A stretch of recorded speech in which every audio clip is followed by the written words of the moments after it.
Hey everybody, it's Kat here, and I wanted to go over the World Rugby 2021 law amendments, the global trials, in 10 minutes or less. So if you've got 10 minutes and you want to learn about the laws, you want to learn how to call them correctly, and you want to learn what the referees are calling, let's watch this video. So there's 5 new global law trials that are really important. The 50-22, the goal line dropout, redefining the pre-bound pods of players, which we've been calling the flying wedge or the cavalry charge. This adds a bit of clarification to that. That segues right into what latching means at the breakdown and how it affects that first arriving player. And then adding a sanction to the lower limb clear out. First thing we're going to cover is the 50-22. So the global law trial says if the team in possession kicks the ball from inside their own half indirectly into touch inside their opponent's 22, they'll throw in the line out. The ball can't be passed back or carried back into the defensive half for the 50-22 to be played, and the phase must originate inside the defensive half. Awesome.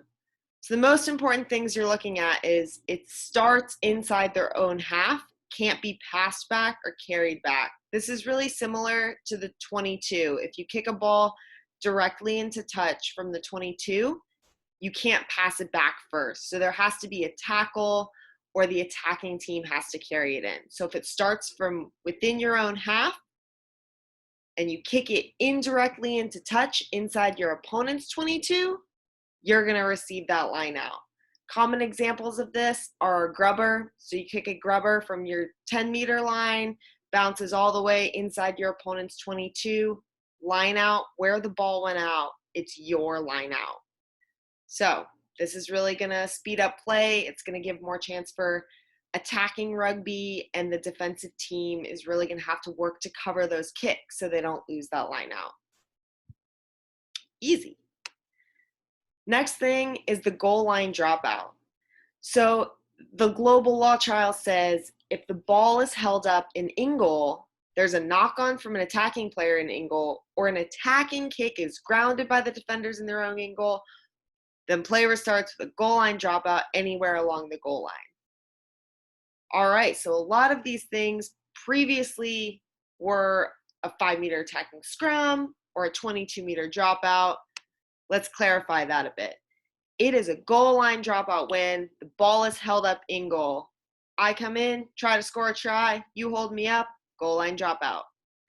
If I knock the ball on in goal from a try attempt, so I'm in goal and I knock it on, goal line dropout. I'm right outside of in goal and I knock it on into in goal line dropout.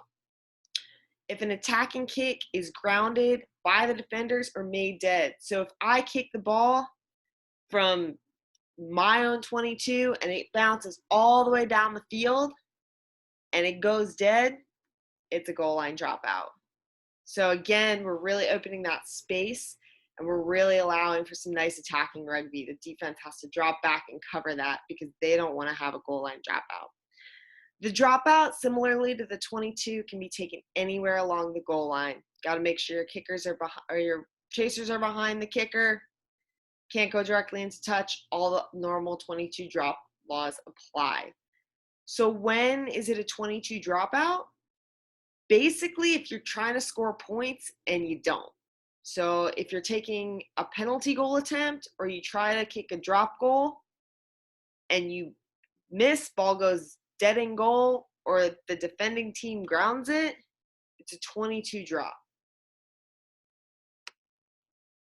All right, pre-bound pods of players. So we're talking about the flying wedge, or what we used to call the cavalry charge.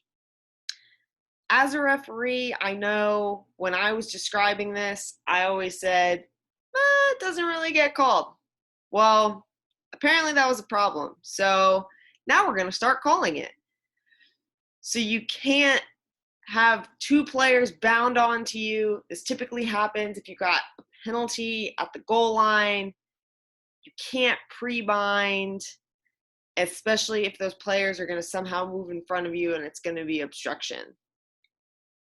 So can't have that wedge formation. You can't latch bind onto a teammate prior to contact. No longer okay. It was actually never okay, but now we're actually calling it. Yeah. So this goes into latching on breakdowns. You ever see someone running into contact and somebody's kind of holding on to their jersey? So we're trying to work with that. We're not going to say that that's full on latching and it's going to be a penalty. But what we're going to make sure is that that person holding on to their teammate's jersey, that's the ball carrier, isn't going straight off their feet as soon as they make contact. That's sealing, that's preventing the jackal from getting out after the ball, and that's killing the opposition's attempt to play the ball. So the latchers have to stay on their feet after contact between the ball carrier and the tackler, and they can't seal and prevent the jackal. Now, the last thing these global trials clarify is the lower limb clean out.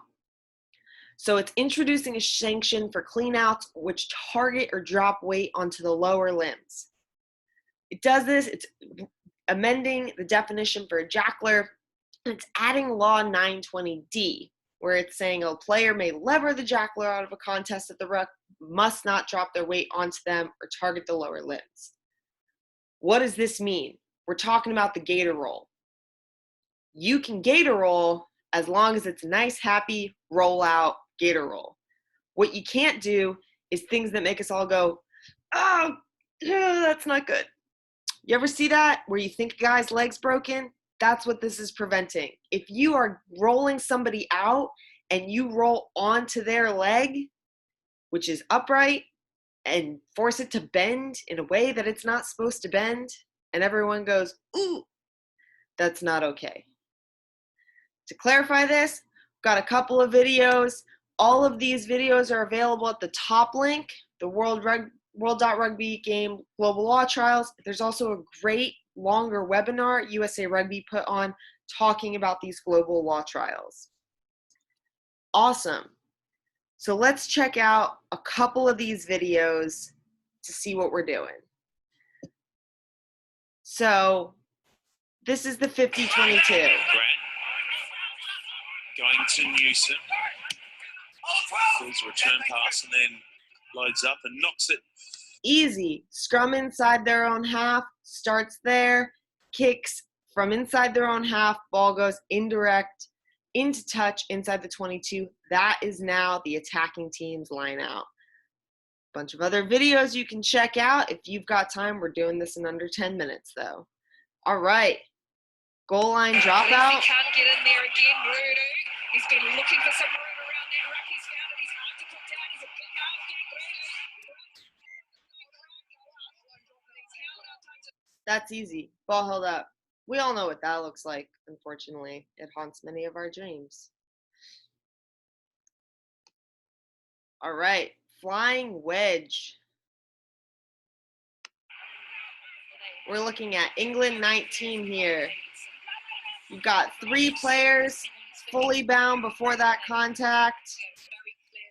Not legal. Again, kind of always not been legal. We're kind of actually paying attention now.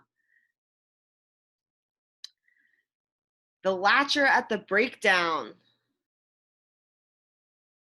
We're looking at blue 3 here. She's got her arm on that player. She goes straight off her feet and prevents that contest. It's okay for her to have her arm on that player, but she can't go straight off her feet to prevent that contest. And the last one, the things that make us go, ooh.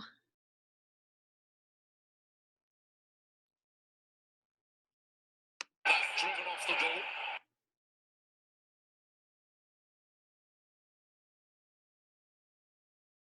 That black player on the leg of 19 white.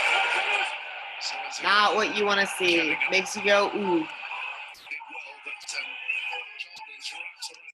Now what is legal is a gator roll.